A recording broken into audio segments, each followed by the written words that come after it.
5개 필지를 어떻게 화천대유가 가져간다는 겁니다. 수의계약 형태로. 거기서 엄청나게 큰 대박이 나왔거든요. 그 다음에 문제는 이게 왜 공공에서 거기에 대한 사익을 추구하는 거에 대한 제약이 못 걸어졌냐에 대한 겁니다. 전 거기에 대한 답변 듣고 싶어요. 말씀 주시죠. 자, TV 본방송에서 이제 대장동 의혹 관련된 이야기를 나눠봤는데, 사실 이 부분은 저희 두 분 패널께서도 혹시라도 질문해주고 싶으신 부분이 있으실 것 같거든요. 한번 해보시겠어요, 김경민 교수님? 예, 그러니까 사실은 미국에서 이런 공공 민간 개발 굉장히 많이 해요. 유럽도 많이 하고. 근데 거기서 원칙이 크게 3가지가 있습니다. 첫 번째는 이게 필요해야 되는 것이고, 그리고 민간이 들어오는 거기 때문에 그 사람들한테 충분한 인센티브가 주어져야 돼요. 근데 3번째가 뭐냐면 지나쳐서는 안 돼요. 그렇죠. 예. 근데 이 부분에는 말씀하신 것처럼 필요했을 것 같아요. 들어보니까요. 다만 이게 가져가는 게 지나칩니다. 사실은요. 후보자님께 아시겠습니다만은 성남시가 5,503억 가져갔고요.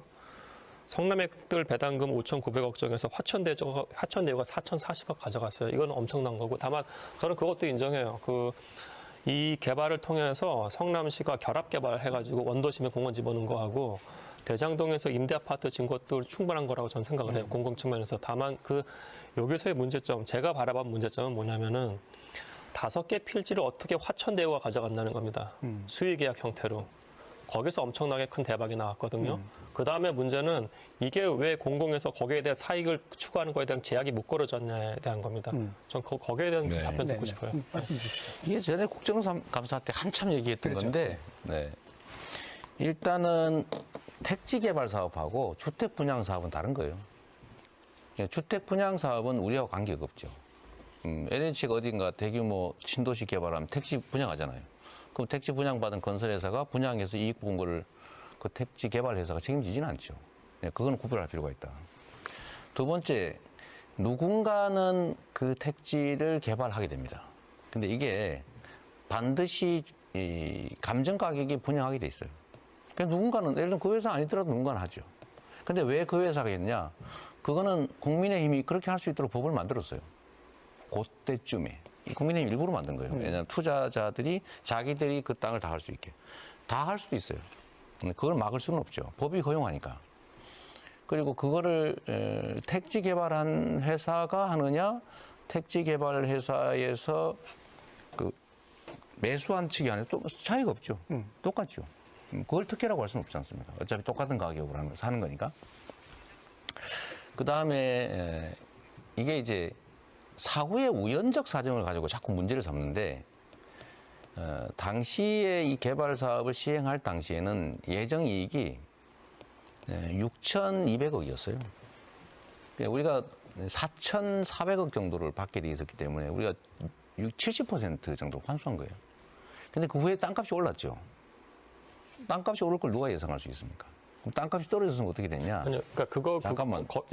맞아. 예. 그래서 땅값이 올라서 한 4천억 정도. 그 사람들이 원래 1,800억 정도 수익 예상이었는데 한 4천억 조금 넘게 배당이 된 거죠. 투자금은 1조 5천억이었고요. 그 기간은 한 7, 8년 정도. 근데 그것도 한번 판단해 볼 필요가 있고, 그 안에서 왜 특정 소수 투자자가 많이 가졌냐? 그건 우리가 알 수 없죠. 그거 우리가 정하는 게 아니지 않습니까? 투자자 내부의 지분 문제인데, 그건 공개되는 것도 아니고, 우리는 성남시는 이만큼 공원 만들고, 그 다음에 땅 임대 아파트 부지 내놓고, 제가 추가 부담시킨 1,100억 더 내는 것으로 우리는 계산이 끝난 거고, 미확정된 이익을 누가 나눠 가질 것인지는 투자사 내부의 문제라서 우리는 알 수가 없는 거죠. 그걸 저희한테 얘기하면 안 되죠. 아니요.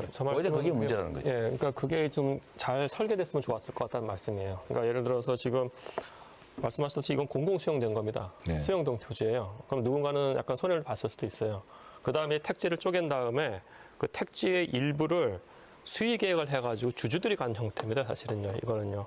예, 물론 말씀하신 것처럼 그때는 사실 2015년, 16년에는 부동산 경기가 안 좋았기 때문에 이렇게까지 대박이 날지 몰랐을 수도 있을 것 같아요. 1,800억 남는다고 예측됐던 거예요. 예, 근데 지금 더 나온 거잖아요, 사실은요. 예, 그렇다고 하면 그때 일반적으로 캡을 걸어 놓을 수가 있는 겁니다, 사실은요. 그 이상의 수익에 대해서는 또 다른 캡을 걸어 놨을 수 있어, 공공이 가져갈 수 있도록. 예. 만약에 그렇지 않다고 하면은 지금 이렇게 상한선에 대해서 캡을 안 걸어 놓는다고 하면은 지금 기본주택 계속 엄청난 물량 공공 개발하실 텐데 앞으로도 계속 이렇게 남길 건 아니잖아요. 그 생각을 해보세요. 우리는 제가 그 경험상 그랬던 건데 이게 다 대당로 되도록 갔네. 우리는 경험적으로 건설 회사들이 비용 부풀리기를 한다는 걸 알고 있죠. 비율로 수익을 나눈다고 하면 비용을 부풀리면 수익이 확 줄어들어요. 비용을 늘리는 방법 아주 간단합니다. 도급 계약에 평당 300만 원짜리 500만 원 계약하는 게 불법이 아닙니다. 뭐 하면 되지 뭐. 돈을 빌릴 때 이자 연간 30% 받아도 문제 없어요. 다 그렇게 합니다. 그러면 이익이 거의 사라져 버려요. 그래서 그 비율로 정하면 안 되겠다고 하는 게 제 경험이었고 위례에서 한번 해봤기 때문에 위례는 1,200억 남는다고 했는데요. 마지막에 300억 남는다고 저희가 150억 받았어요. 줄어서. 분양가는 평당 200만 원이 올랐는데도 예정보다. 그런 상황이라서 제가 고정적으로 최대치를 받으라고 지시를 했던 게 제가 지시한 거의 전부인데 그때 당시는 예정된 이익의 최대치를 받은 거예요. 집값이, 땅값이 오를지 내릴지 어떻게 합니까? 그것도 다 계산이 들어가 있잖아요. 만약 그래서 그러면 예상과 다르게 땅값이 오를 경우에 나누자 이러면 상대는 그럼 뭐라고 그러겠어요? 그러면 땅값이 떨어질 경우 손실도 부담하자 그러겠죠. 그렇죠. 그 불안정성을 우리는 갖지 않는다. 그리고 또 한 가지는 이미 공고에 이렇게 해서 고정적으로 한다고 최대치를 확보한다고 나갔는데 협상하다가 갑자기 내용이 없던 거 추가 부담하자 그래서 그쪽이 응하면 그쪽이 배임죄가 되겠죠. 예정이 없던 부담을 하게 되니까. 알겠습니다. 그런 게 다 전에 국정감사 때 야당이 네. 했던 얘기인데 네.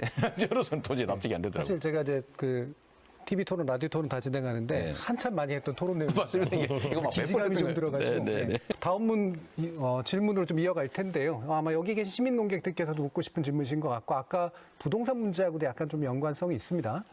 대장동 개발에 관련된 건데요. 뭐 물론 지금까지 후보자께서 이 문제에 대해서 많이 답변도 하셨고 사실 이 부분을 피하지 않고 또 받고 계시기도 하기 때문에 이게 새로운 사실에 관련된 이야기라기보다는 이 부분에 대한 우리 이해가 어떻게 돼야 되는가라는 쪽에 좀 더 가까운 그런 질문인데요. 핵심은 이겁니다. 어떤 부분은 일부 수사로 넘어가 있긴 합니다만 상당히 답변하셨다라고 생각하시는 부분도 있지만 왜 많은 분들은 또 아직도 이 부분에서 미심쩍어할까, 의구심을 느끼고 있을까, 그 본질은 뭘까, 어떻게 생각하세요? 워낙 이해관계가 큰 일에 제가 외면하지 않고 개입했기 때문입니다.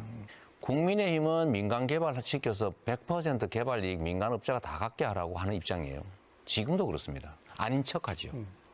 공공개발 이익 환수하자고 하니까 말로는 발의해놓고 반대해요. 통과가 안 됩니다.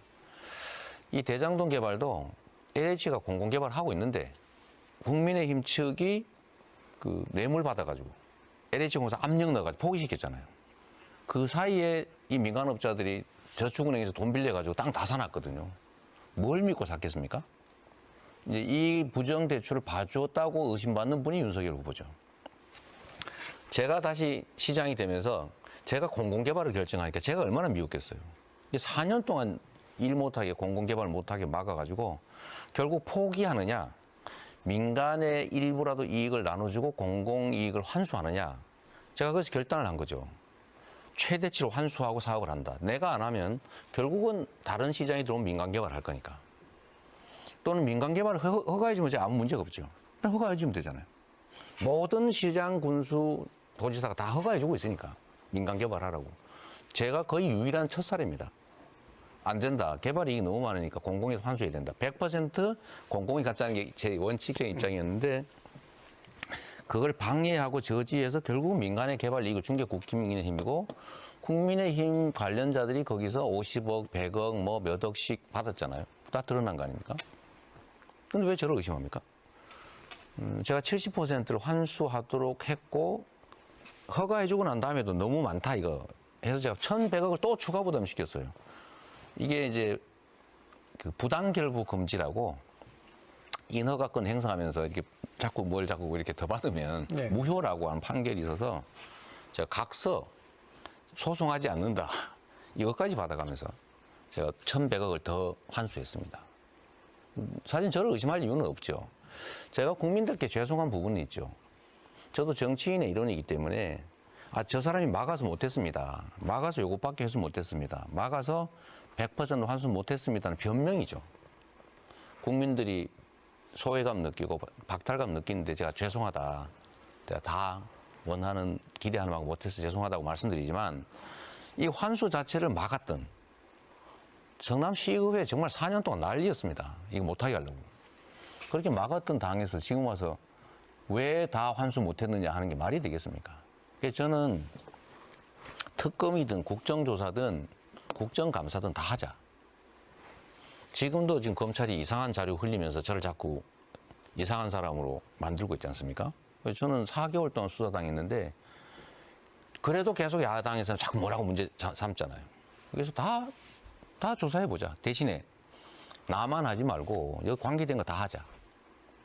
대출은 왜 봐줬는지, 왜 묵인했는지, 대체 돈을 나눠 가진 사람들 누군지, 그 돈 다 어디다 썼는지, 왜 국민의힘은 LH한테 압력 넣어서 포기시켰는지, 왜 성남시 의회 동원해서 성남시 공공개발 못하게 막았는지, 왜 하나은행은 대체 7천억이나 투자하면서 자기들은 배당을 안 받아갔는지, 이 종잣돈을 누가 냈는지 이런 걸 조사하자. 그리고 특검은 공정하게 임명을 해야지 자기들이 임명하는 사람을 특검시켜가지고 나하고 관계된 부분만 조사하자라고 하는 게 말이 되겠습니까? 이건 결국 안 하겠다는 것이거든요. 그래서 받아들일 수 없는 불가능한 조건을 제시한 다음에 거기 연결시켜가지고 특검을 받으면 토론을 받겠다. 둘 다 안 하겠다는 뜻이었죠. 뭐 최근에 바뀌긴 했지만 결국은 이건 정략의 그 영역에 있는 문제고요. 저로서는 4개월 넘게 수사당했는데 좀 빨리 깨끗하게 좀 했으면 좋겠어요.